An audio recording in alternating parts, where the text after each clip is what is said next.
আসসালামু আলাইকুম। আমি তানজিনা। ঘরে থাকা অল্প উপকরণে স্পেশাল রোস্ট আজকে রান্না করব।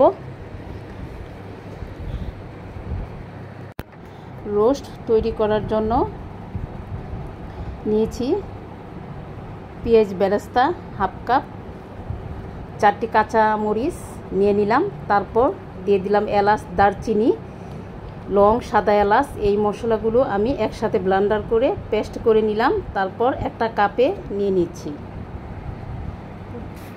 গরু দুধ আর হাফ কাপ পানি। ভালোভাবে গরু দুধটা মিশিয়ে দিয়ে দিলাম 2 চামচ ভিনেগার, এমন একটা সাইডে রেখে দিলাম। আজকে রোস্ট রান্না করার জন্য 5টি চিকেন নিয়েছি।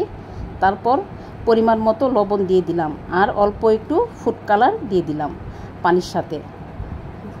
এখন চিকেনটা মাখিয়ে নিব। কারো কাছে যদি ফুড কালার না থাকে তাহলে মরিচের গুঁড়া দিতে পারেন।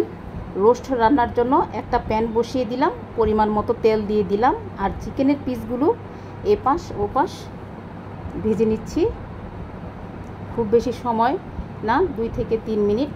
এর বেশি ভাজলে খুব বেশি শক্ত হয়ে যাবে। এই একই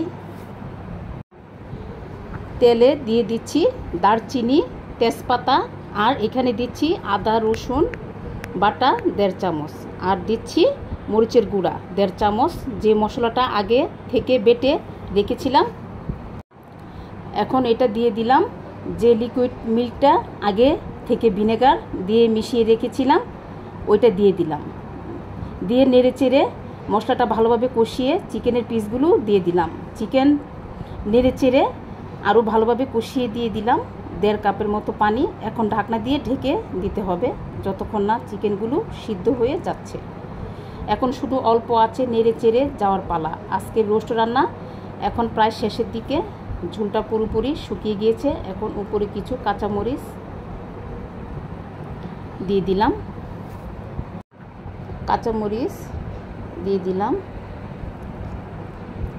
ঝালের জন্য না, এটা শুধু ফ্লেভারের জন্য।